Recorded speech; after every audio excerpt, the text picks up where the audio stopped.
Okay, good morning, everyone. Thank you so much for joining us today.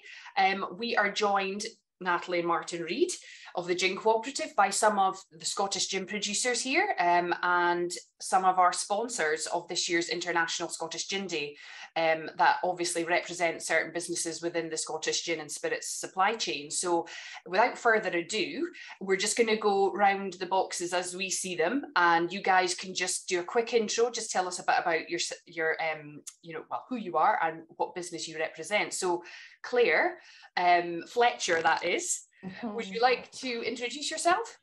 Sure, I'm Claire Fletcher from Lussa Gin. We're a trio of female distillers by accident rather than by design, based on the Isle of Jura. So there's no direct access to Jura. It's a two-ferry journey to the mainland. There's only 250 people, so we're pretty remote. We're small scale. We started in 2015. We grow and forage everything that's in the bottle. We're not completely self-sufficient in all of them. The juniper's a long-term project, and we do about 12,000 bottles a year. So we're small. We have no ambition to be massive, corporate supermarkets, although it might be nice sometimes. So that's kind of where we're at, and we have real challenges this year to come. So it's going to be an interesting chat. Yeah. Fantastic. Okay. And Andrew from Dark Art Distillery, do you want to intro? Yeah, Andrew Clark-Hutchison from Dark Art Distillery. We're actually Scotland's most southerly distillery. And we opened up about 15 months ago. So it's been an interesting first year and a bit. I suppose coupled with an interesting couple of years trying to build a distillery in the previous few years to that. So it's been a baptism of fire and lots of challenges, just like Claire said, and interested to see what other people say in our sort of core gin is Sky Garden Gin. Thank you. Okay, Jim. Well, good morning, everybody. I'm Jim Rankin, owner and commercial director of Rankin Brothers and Sons. We've been on the blocks since the 1700s, and we'll be celebrating our 250th anniversary in a couple of years' time in 2024. But we grow cork out in Portugal, and we manufacture closures for the beers, wines and spirits industry. Fantastic. Claire, Logan? Hi, I'm Claire. I'm from Vetroelite. We are an Italian glass company, and we prominently serve the spirits industry, but we also work in food, wine and home fragrance as well. Okay. John? Morning, John Henderson, Managing Director at Image on Glass. We decorate glass mainly for the drinks industry. I've been going for 27 years and busy like everybody else, trying to cope with problems as they arise. Yeah. Still here and busy. Good to hear. Okay, we've got Dan and Alan. Do you want to introduce yourselves? Hi, this is Dan. I'm Alan. We own and run the City of Aberdeen Distillery and Gin School up in Aberdeen. We started in December 2019, just about 3 months before the pandemic started. So I can very much relate to what Andrew's saying. It's been an interesting and exciting experience. As well as the distillery, we have a gin school, which you can possibly see behind me. We do 3 events. We do a discovery tour, a gin tasting masterclass, and the gin school experience where you can make your own bottle of gin from scratch. And also, you've got several of our suppliers on the screen today, so it's great to see you all. Good. Thank you. Okay, Ben? Well, we're not quite as old as Jim's firm. We've just had our 140th birthday. Oh. We basically import, wholesale and export botanicals. We've got a stock range of about 600 different items, and about 100 of those in different forms we sell to distillers and drinks manufacturers around the world. So from the north of Scotland to the South Island of New Zealand, and from East Anglia, we're in Peterborough, by the way, from East Anglia, across to places like Vietnam and Korea. And we're very happy to be involved in sponsoring the Scottish gin market. Thank you. Well, thank you everyone for taking the time. Sounds like some of you know each other already. Well, we know some of you know each other, but But yeah, it's good to get everyone together, and especially given some of the comments that have been made already, just talk about some of the challenges. So on that note, questions for the producers as a good starting point is, starting with you, Claire Fletcher in the corner again there, why not, is have you had to adapt your supply chain over the last 12 months? And if yes, how? Yes. I mean, we're seeing an interesting time in the marketplace. I mean, we've been going since 2015 now, but this year I think has been our most difficult. So we're seeing decreases across the board with the cost of living crisis. People are going to the supermarket and they're buying a litre of gin for £15, and we're right at the top end, and we make no apologies for that. But we're having to look at everything. And I think one of our biggest problems being a small scale producer is minimum order quantities. So we're having to reduce, you know, the amount that we're buying, and probably over more frequent periods, rather than getting 7,000 bottles on, you know, pallets turning up. And so that's been one of the biggest things that we've had to adapt. And we've also trying to find ways to increase efficiencies just across the board, whether it's moving from a paper label to a printed bottle, which we've done this year. It's taken us 2.5 years to get that process. Hello, John, because I know we talked a long time over how to get the Lussa gin printed, and it's been really difficult, but we've just made that change as well. And just arranging a lot of our own logistics suddenly is what we're having to do, which is new to us. Our bottle supplier, it used to be that they would drop at our door. Then they were like, can you pick up from Glasgow? We were like, well, yeah, okay, we can probably pick up from Glasgow. And now they're like, can you come to the north of France to collect your bottles? So this is what we're facing. So yeah, we are having to adapt right across the board unexpectedly. Yeah, and interestingly, you know, you already have challenges, as you say, you know, being 2 ferries from the mainland anyway, so logistics would have already been more challenging, but I suppose you were used to the way things were. So. Yeah, you know, we have a high price, we have a higher margin to account for the fact that the cost of getting goods to the Isle of Jura is phenomenal. And now we're facing fuel surcharges, a lack of lorry drivers, and it just goes on and on and on. So it's back to the wall for the next 12 months. Yeah. And Andrew, do you echo that? Yeah, absolutely. So we don't have as big a trading record to go back on, because, you know, we only started last year. So whereas Claire started in 2015, so you'll have a track record to base it on. But certainly in the last 15 months, you know, we obviously did a bit of research before launching, picked our partners. And with all the issues going on, we're looking at all those sides to see where we can become more efficient. Minimum order quantities, absolutely. I echo Claire's concerns there. That's a big challenge.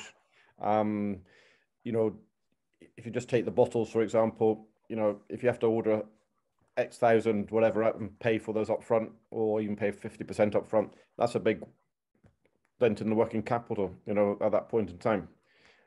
So yeah, you know, we're looking right across the board and trying to pick partners that we can work with going forward. I suppose what it has done, this issue we've got at the moment, the environment we've got, it makes us look at where trying to find partners we want to work with in the long term. Mm-hmm. And that's the process we're going to. And I know there's a couple of people on the screen who we're talking to at the moment. Hopefully we'll be partners long term. Mm-hmm. Yeah. Okay, Dan and Alan, do you have anything to add to that about the challenges you faced? I would echo and reflect what Claire and Andrew both said. The cost of living crisis, the high energy costs, both of those have caused issues. In the last week, we had, I think the last big paper mill in Aberdeen went in administration. At the other end, there's been local gin producers that have sort of quietly disappeared as well. And it's both been caused by the same thing. We get our bottles from a couple of suppliers, and I think Claire and I shared the same supplier in the north of France. So we've had the same issue as she has had there. In addition to that, we operate from a railway arch in Aberdeen. So we have, how can you put this, unnegotiable height restriction on how tall our pallets can be. And that means that for our bigger bottles, our 70 cl bottles, we have to have the pallets repacked because they're physically too tall to come through the front door. That particular glass supplier has had problems with the furnaces, they've had labour shortages and high energy costs, and they've stopped repacking pallets. So on a very specific problem, we now have the prospect of having to unload the top 2 layers of bottles out on the pavement, which we're not really sort of, overly keen on. But if any of you guys are looking for maybe a Saturday job, then, you know, you could pop up to Aberdeen and we could maybe do a little sing-song while we unload the top 2 layers of the pallets. That would work well, wouldn't it? Very tempting. Sorry? Very tempting. Yeah. As long as you don't start throwing them, we don't like that. Yeah. That's been an issue. What else have we had done? Let's see. I mean, given what you've said, I mean, there's definitely, you know, we're seeing patterns, obviously. And one thing that kind of sticks out, you know, from what you've said, and we've seen, obviously, is that maybe the flexibility and the manpower and the, you know, that used to exist basically just doesn't seem to be there anymore. So, you know, where suppliers maybe could go that extra mile or could do something different for individual producers, it feels like those sort of nice to haves, or, you know, are almost sort of, they're not as readily available as they used to be. That fair? Can I throw in another point there, just again reflecting what Claire said? During the pandemic, at least at the start of the pandemic, the supermarkets were selling a lot of alcohol. And I think they overordered, because there was a period where they were selling 70 cl bottles of gin for about 12 to 14 pounds. And we're not just talking, I don't want to mention any brands, we're not just talking about the ones you'd expect to be at a low price. We're talking about some craft, maybe some former craft gins. So customers have the prospect of coming to a craft distillery and paying, I suppose, double that, or go to the supermarket and paying this 12 to 14 quid. You know, it's a completely different product they're getting, but it depends what their motivation is and what their priorities are. So not quite supply chain, but certainly it's a bit of a concern when you're buying premium bottles and premium ingredients and so forth. Yeah. Mm-hmm. And can I ask Claire Fletcher, obviously we've got this question here, how do you source supply chain partners, and how important are these relationships? We do deal a lot, we network a lot. I've got a core sort of little gin bubble of producers locally, the Sky Boys, Neil at Kintyre, Jill at Ava. We talk to each other all the time. So that was kind of how we started, I suppose. And the botanists at Bruichladdich on Isla have also been super helpful, but they're massive. But they've helped us with like the GNS supplier, that kind of thing. But now we're getting to the point where we're questioning some of those partnerships because we're not getting the service that we used to get. And are there other people out there who may be able to help us on a smaller scale and have a sort of, every time I email, a bounce back saying we're on holiday, we're out of the office, and there's no personal relationship at all. So it's very frustrating. So I think we're now starting to look outside of that. And don't dismiss it, but LinkedIn, I hate to say it, is really useful as a business-to-business tool. Even just some of those really early contacts, particularly for us, we don't have the opportunity to get out and to network and to talk to people. So, trying to do as much as we can electronically is really helpful. But yeah, word of mouth and networking partnerships amongst gin producers can be really helpful. There's an element of competition, but we're still there to support each other. Yeah. Claire, can I just let you know that you're not alone with those issues? And I'm talking some of the big boys that we deal with have exactly the same complaint as you about that supplier. I really don't think they want to sell anything in the UK anymore. Well, the feedback I had was that they are bottle manufacturers and they do that brilliantly. We have a really fabulous bottle that we love, but they're not logistics and haulier companies. And that's what's needed now if post-Brexit. And they're spending so much of their time trying to organize paperwork and get all these shipments all over the world. And I think that's what's holding them back. I think I mean, we import an awful lot of stuff from the continent, and one of the key things that came out of Brexit was a real reluctance on European transport firms to continue to drive lorries to the UK, because they just got stuck at the port, stuck at the paperwork. And so the range of hauliers that are available are much lower, and they're charging much bigger rates, and some of them don't know what they're doing. So they're messing up paperwork, and it's causing a problem. Yeah. And I guess that all this additional red tape, obviously, the result is additional costs for everyone in the supply chain, you know. We've had to appoint a logistics broker simply in the middle to deal with it.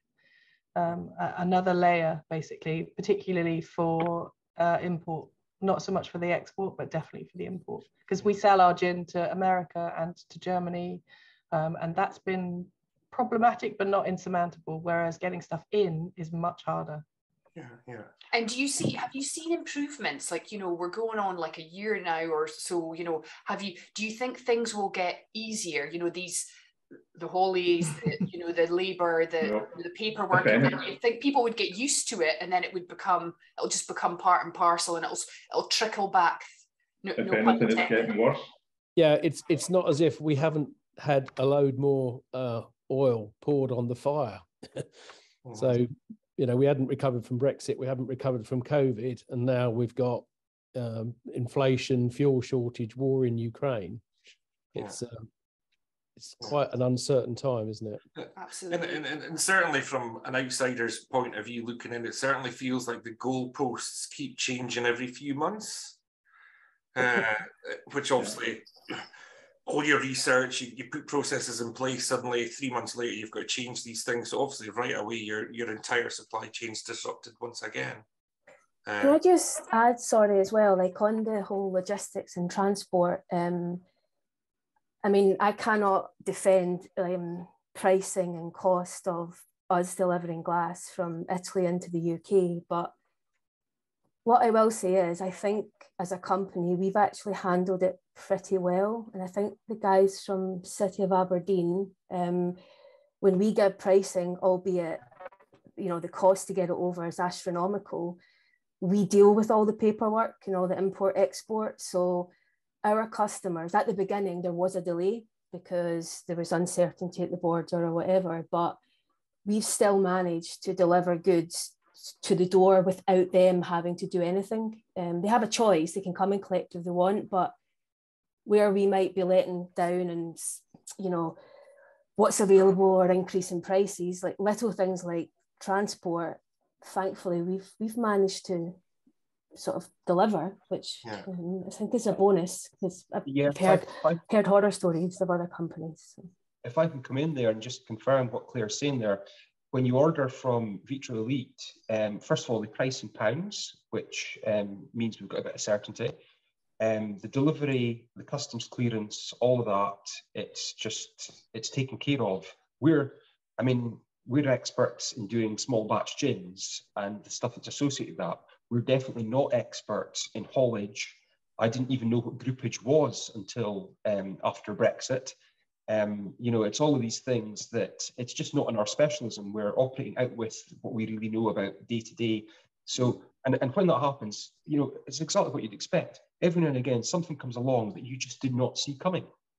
So, what they do there, covering all of that is hugely helpful. It must be even more difficult for you, Claire, since Brexit, since, you know, we're no longer in the same economic area. I can see Claire from Lussa nodding her head there as well. Yeah. Well, I mean, I guess just moving on and keeping to agenda, I'm just thinking it might be an opportunity just to get the supply chain guys to maybe give us their point of view in terms of, you know, the challenges that you face and how you've had to adapt in the last 12 months. That'd be an interesting perspective. So, Jim, do you want to start us off? Yeah, absolutely. I mean, there's a common thread here, isn't there? And we're all agreeing, by and large, that the supply chain is all bent out of shape. As it were, we're reeling from various shocks, and you know we get through one challenge, and then here comes another. You know, given the pandemic and then Brexit and the war in Ukraine, etc., etc. It just seems like the supply chain is coming at you with yet another excuse, as it were. So our focus right now is all about how we can make our own supply chain secure enough that we can offer continuity of supply to our customers and support their brands. You know, again, the supply chain has faced massive shocks over these last 12 months. Demand that was pent up during the pandemic has been at record highs more recently. Materials have been in short supply, and some materials are simply no longer available as primary producers have stopped making less popular lines. Prices, as you'll know, and costs have skyrocketed. A good example of that is tin used for the production of capsules. In October 2019, tin was at about 19,500 euros per tonne. In May this year, it was 54,000 euros per tonne. So the rising cost of tin material shot up by 170% over that period. It's, you know, unsustainable for many brands and has restricted, therefore, their choice, or has forced them to consider making choices that they hadn't previously wished to consider making. So our strategies to secure our supply chain include the acquisition of a manufacturing business here in the UK. We're building a brand new factory in Portugal right now to make wood tops for T-top stoppers. There's huge demand for wooden top stoppers. And this new factory will come on stream Q1 next year. Long-term replanting program at our forests in Portugal. We have over 4,500 acres of cork forestry in Portugal. We have embarked on a pretty aggressive replanting program that will see us planting 10,000 new trees over the next 3 years. We continue to invest in our people. We're adding new people to our production and materials development teams, as well as creating a new commercial and technical service team to reach out on a more local basis to our customers in Scotland, which hopefully the present audience will be happy with. So right now, and against the backdrop of all of these rather seismic shocks to the supply chain, we're all about trying to make our own supply chain as secure as we possibly can. And that's our strategy for the short to medium term.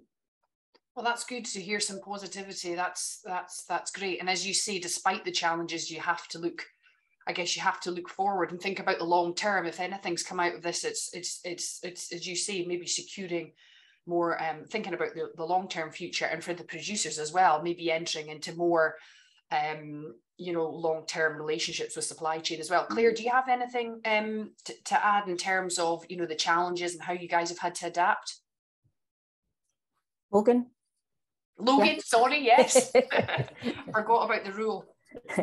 I mean, I think our main challenge in the glass industry at the moment is just availability of stock. I think that's the most pressing concern, and it just feels like we just cannot catch a break at the moment. Like, I'm so used to working for a company that was so flexible, that always had stock, and you know, if you know a customer wanted half a layer, a couple of pallet layers, you know, we would do that without even blinking.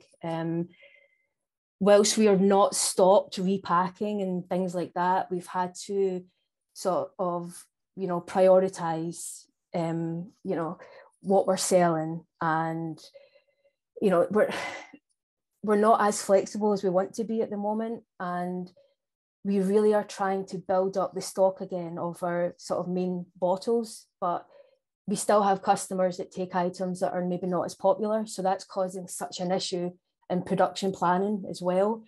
And I don't envy the team that work in it, but right now we're trying to figure out the best way to try and satisfy everyone, because, you know, it's hard. And I just don't see it getting any easier, to be honest. And we deal a lot with small producers, you know, and they cannot forecast, or, you know, or maybe some can, I could be wrong, but from my experience, it's so hard for them to tell us what they're going to do in the next year, you know, and it's to try and secure stock for them and make sure there's enough productions.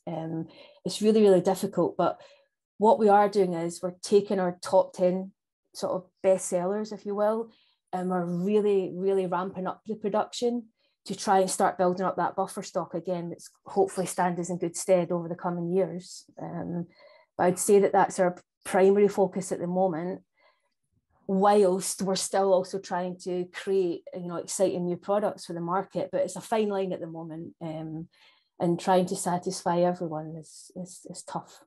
And I guess a lot of that sounds like, you know, having to be, you know, ask the producers in a way to be proactive as opposed to reactive, whereas everyone used to just be able to be so reactive before. And yeah, as you say, is that part of the messaging? Have you had to kind of put that out there? How does that land with the producers? It's usually it's always the same. Like they'll do their best, but it's just picking a number out of thin air almost, and we can completely sympathize.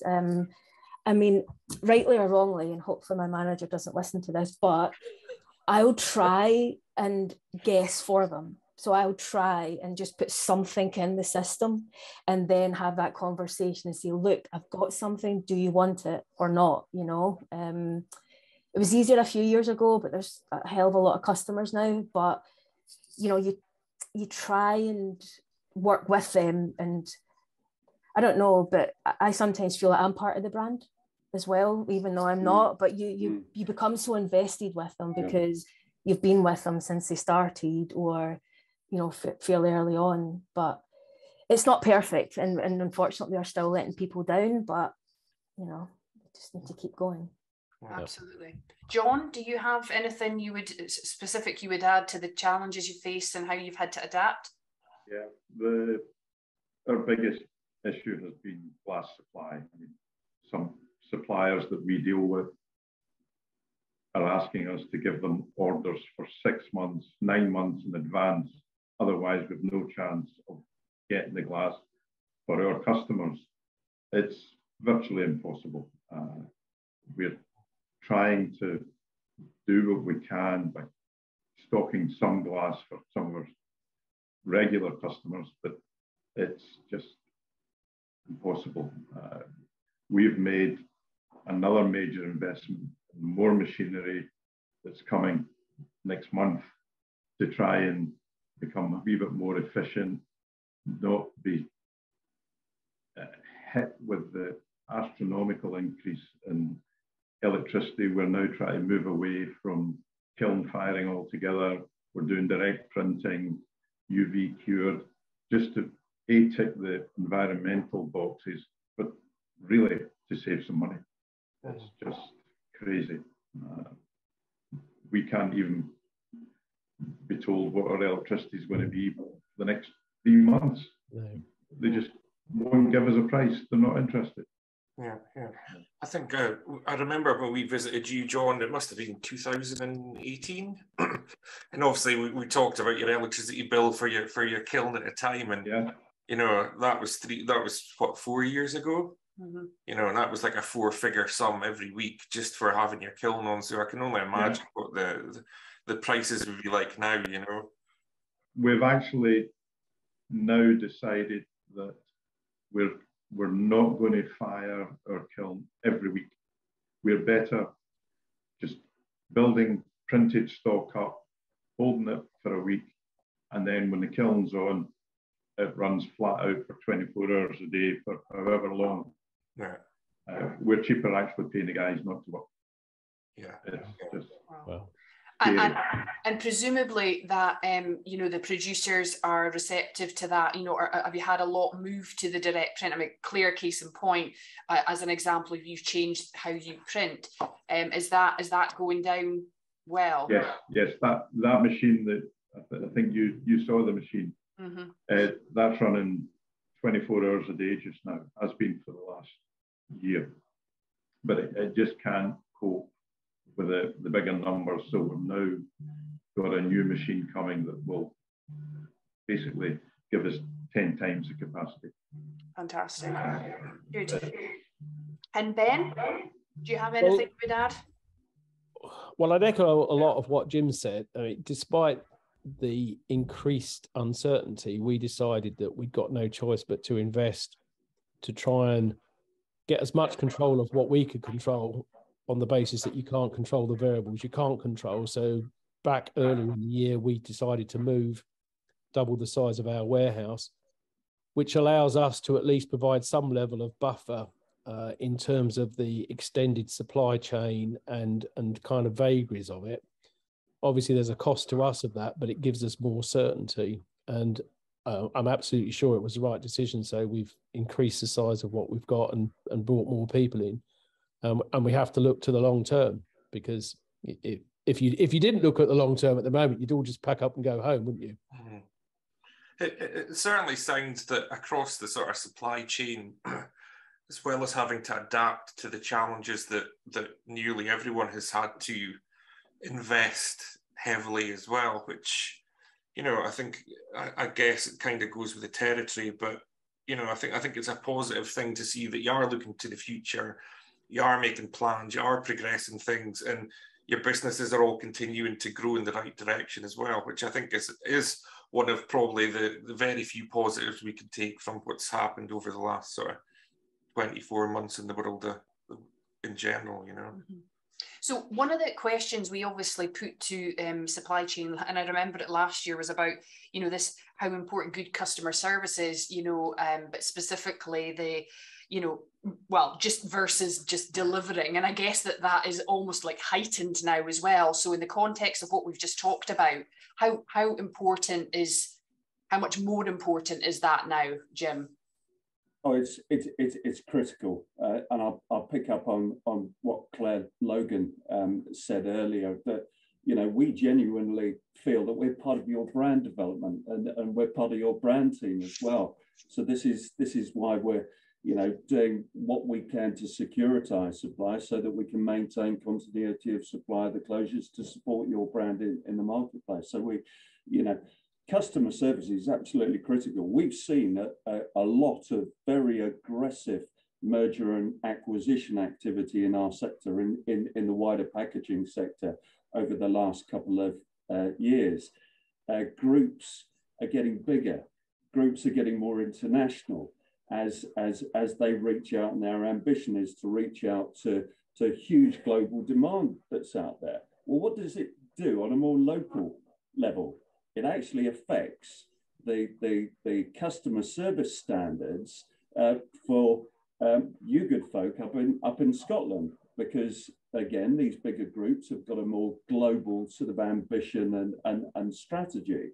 So our strategies are contrarian to that. What we want to be able to do is we want to put, again, local-based teams across the UK, so that we can continue to maintain that personal sort of customer service level. We want to get close to you. We want to get close to the producers. And we want to understand, you know, your direction of travel, because if we understand, and again, picking up on what Claire said, it's all about sort of long-term planning. I mean, you know, forgive me, Ben's company, my company, Vetroelite, we've been around for a long time, and we want to continue to be around for a long time yet to come. And we do that by getting close to the producers, by understanding their direction of travel and seeing how we can adapt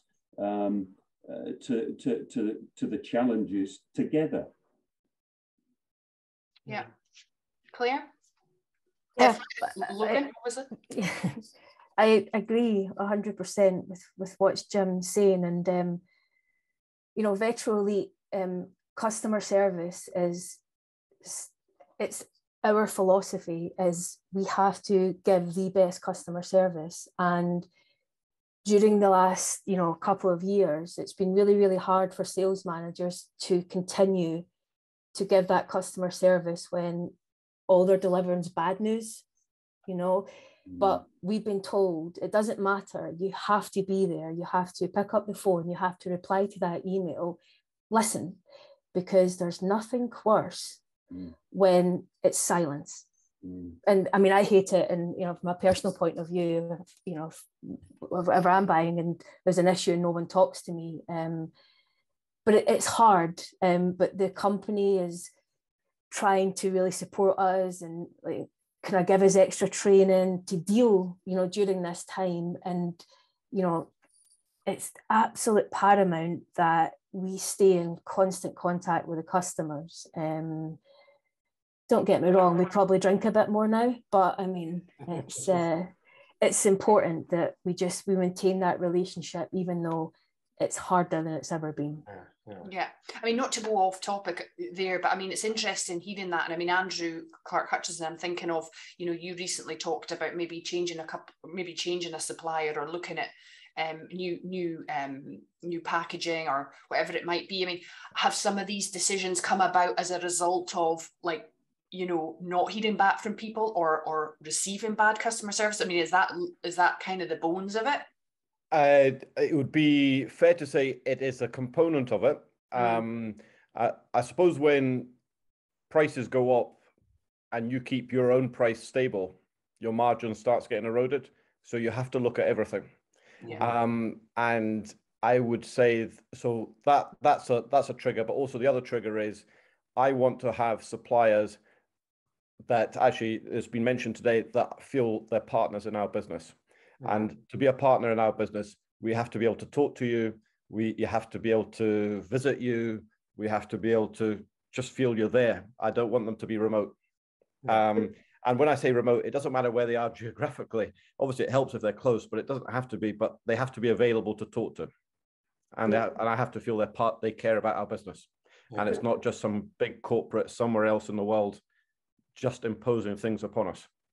And for me, that's really important. I've come from a background where I was a salesperson, and you have to be close to your customers. Good news or bad news.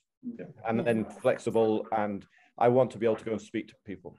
And that's going to be a critical part of who we choose for our partners. And when we choose our partners, we hope to be long-term partners. So it's not choosing a partner for next year, 12 months or 24. I want them to be partners for 10 years.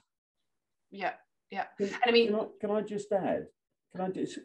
Perhaps critical to this conversation is honesty. You've got to be. We're delivering as a supply chain. We're delivering a lot of bad news at the moment, and it doesn't appear that things are getting any better anytime soon. But we've got to be honest about the challenges that are ahead of us. And if we're completely honest about those challenges, then both of us can work together in partnership to either navigate our way around these roadblocks and challenges or come up with solutions. So for us, I mean, I continue to insist that each member of our teams here is completely honest about the challenges that currently faces them, because, you know, again, it's all about sharing that information with you and together coming up with a plan that ensures that continuity of supply. And Jim, you've mentioned something there that I think is important. It's the words coming up with a solution together. Rather than just saying, that's the problem, back to you, producer. So it's actually coming up with a solution together. And for me, that's such a critical part of who we want to partner with.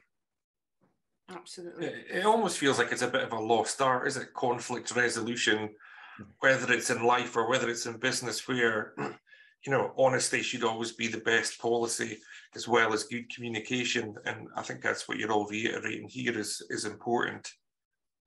Yeah, I think a lot of people kind of struggle. They can't get the information from down their supply chain, so they keep waiting that they're going to get an update and thinking tomorrow I'll be able to say yay or nay. But it would actually be much better to just make sure that everybody understands where the gaps are. At least then you know what you're looking at. Whereas silence tells you nothing. And so getting closer bringing everybody around you is just so important. You know, we all know, don't we, when the going gets tough, you need to get together, not start fighting each other. Yeah. So I suppose, I mean, that leads us on nicely. I was just thinking about, you know, we were going to say here, not teaching the producers to suck eggs, obviously. This is intended to be very constructive. But, you know, if the supply chain guys could give the producers advice in terms of, like, you know, how they could work smarter with you. I mean, we've talked about, you know, being open and on. You know, is there anything else, any little nuggets that you think would be valuable for these guys to hear? Jim? Bring us in early. Yeah. As early as you possibly can into the conversation, you know, and that's for, you know, bring us in early for new projects, get us in at the design phase so that we can ensure capabilities, so that we can ensure compatibility with the other parts of the pack that you're looking at. In terms of bottle, we need to ensure fit, function and performance of a liquid proof seal. In terms of aesthetics, all the value adds that we put on the closures, you know, show us what you're seeking to do with regard to your label design or your bottle print design, so that we can chime in with the colours and the decoration. So for both new and existing or mature brands, bring us in early to let us know what your sales and marketing strategies are. Forecasts are great, and Claire, you know, to echo Claire's comments, forecasts, sometimes it's a bit tricky to get a forecast out of a business. But look, bring us in, at least tell us what your ambitions are, what your sales and marketing strategies are. And then, as Claire said, we can make a commitment. We can just go away and make a commitment to producing something, so that at least we've got something appropriate in stock or in planning, ready for you to use when you need it.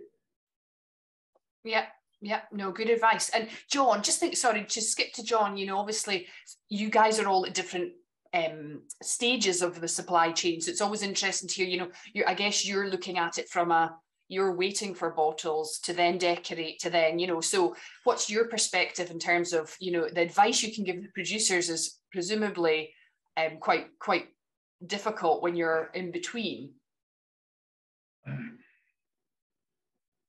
Just reiterate what was said, you know, as much advance warning as possible, you know. Yeah.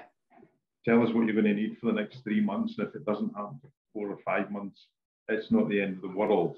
But, you know, don't come in 2 weeks beforehand and say, we've run out of decorated bottles. Can you get us another 2 pallets? It's not going to happen.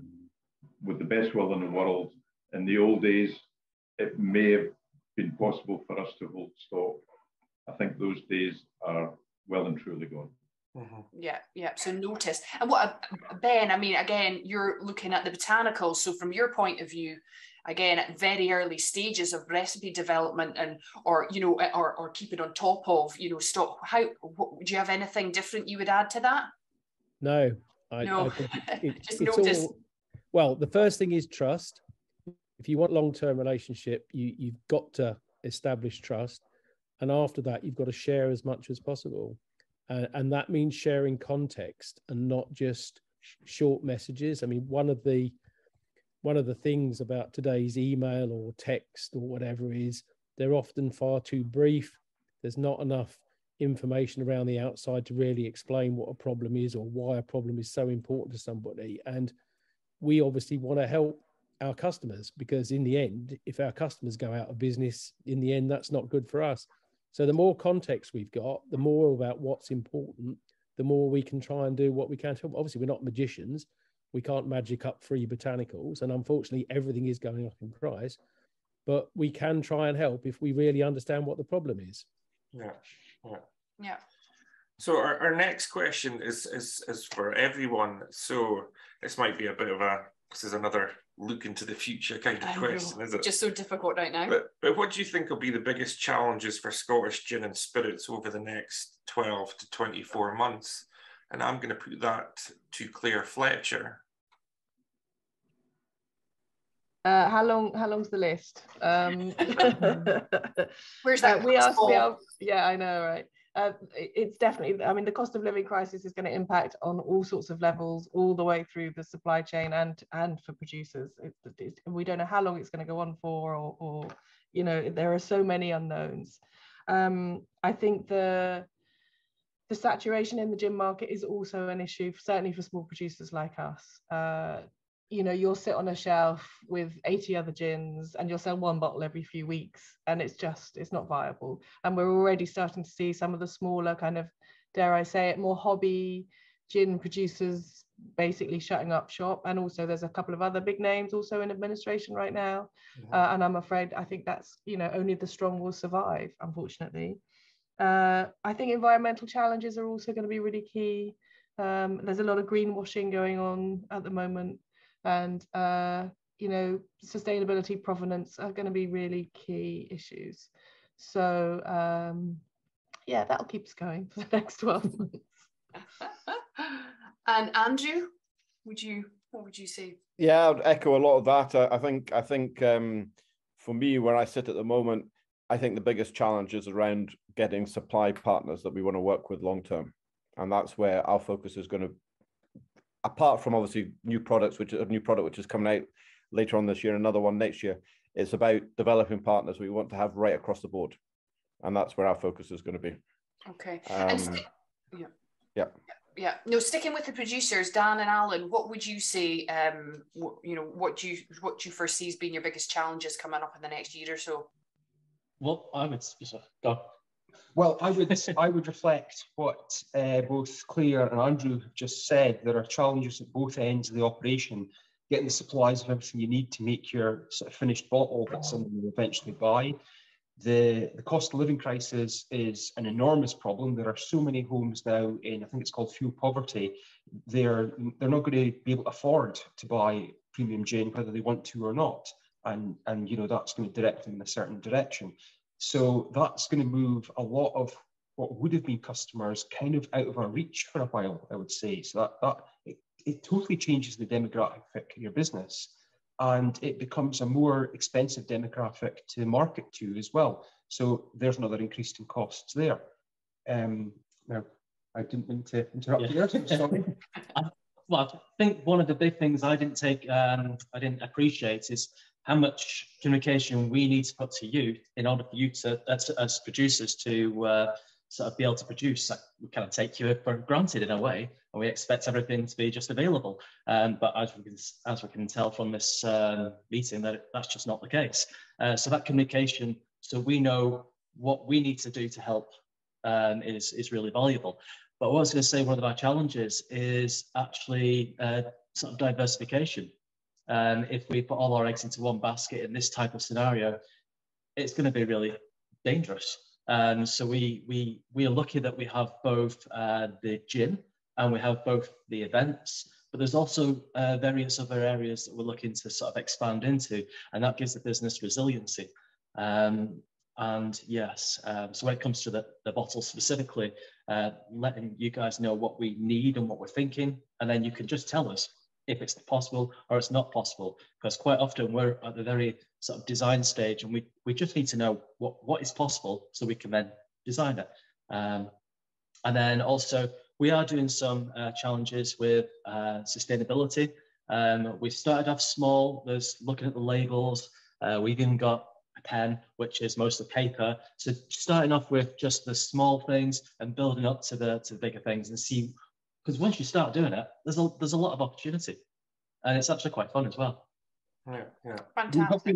We have been quite lucky with our suppliers. We've got for everything we buy, we've got, I think, almost everything we buy, we've got more than one supplier, and we have been let down by some, but the majority we've been okay with, I have to say. The pen is quite entertaining.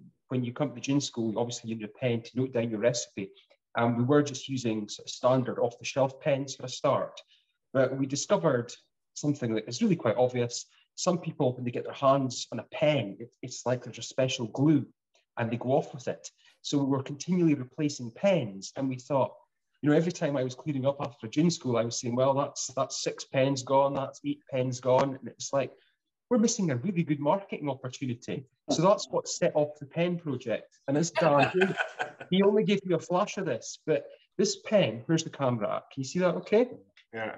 This pen it's mostly made of recycled paper. There is a little bit of recycled plastic on there. It can be recycled, and you get the branding of the distillery on there as well. So now we encourage people to nick the pens. So there we go. Good, good. But I guess it's all these touch points that, you know, every little bit helps almost. Exactly. Well, we're hoping so. Okay. So yeah, I mean, I guess we're doing quite well for time. The very last thing, I suppose, you know, just hitting the nail on the head, or kind of summarising, if you like, everything that we've just talked about, is from everyone's own experience, the producers, I guess, specifically, you know, where do you see the supply chain consistently getting things right, and where is there room for improvement? I suppose it's maybe just a conclusion of what we've talked about. And you can talk, I guess that goes to supply chain as well, in terms of you're part of the supply chain. So Ben, if we come from the opposite corner of where we started, what would you say about that? About doing things better?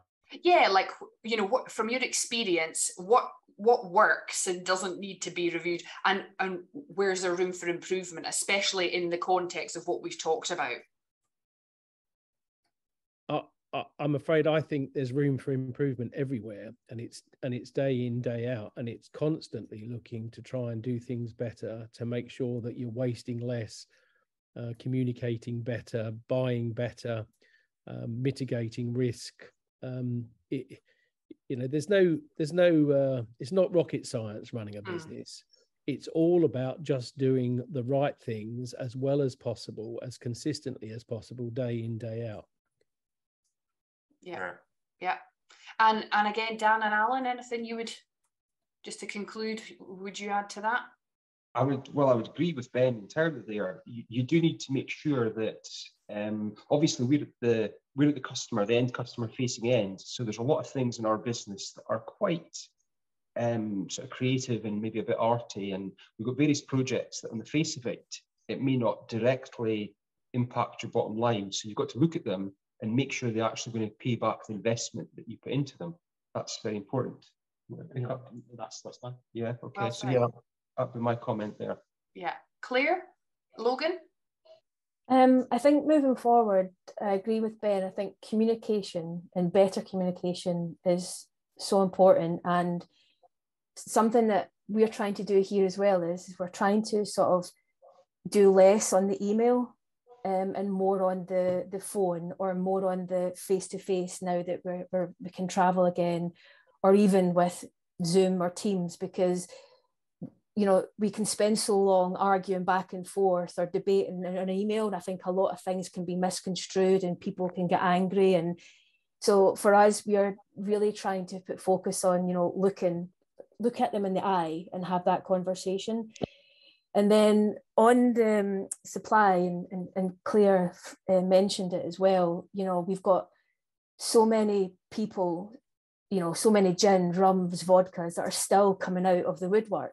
And as suppliers, and I don't know if Jim will agree, like, we want to satisfy everyone, we want to help everyone, but I think over the next 18 to 24 months, we actually have to put focus on existing customers as well, and making sure that they are taken care of, and be almost a bit more careful with new customers and actually managing their expectations. You know, because with new customers, we can say, yes, you can have this bottle. However, the queue's a bit long now for it. So, you know, you're going to have to wait. So it's not saying no, but it's really managing those expectations and absolute clarity and communication. I'd echo what Claire has just said. And we went through, with our commercial teams, we went through a fundamental change last year. We've turned them from being or titled business development managers to key account managers, because I think the danger is the temptation that there's lots of new, lovely, exciting stuff going on out there. We've got to reach out and grab it. No, because that will put all of our mature relationships at peril, at risk.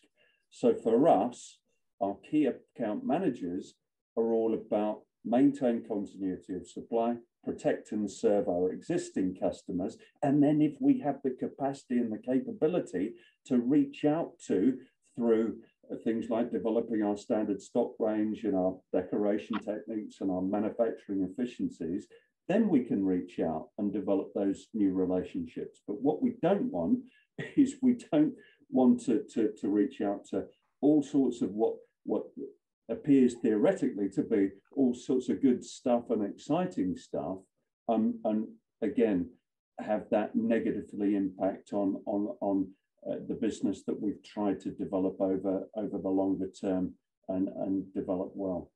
So, and imagine Claire, Fletcher and Andrew, you know, having, you know, faced a lot of challenges, as we've just discussed in great detail over the last 12 months. That gives you some hope that, you know, that you know, there's light at the end of the tunnel, and perhaps the customer service, you know, it exists there somewhere with these supply chain guys. And obviously, you know, the existing customers seem to be a priority.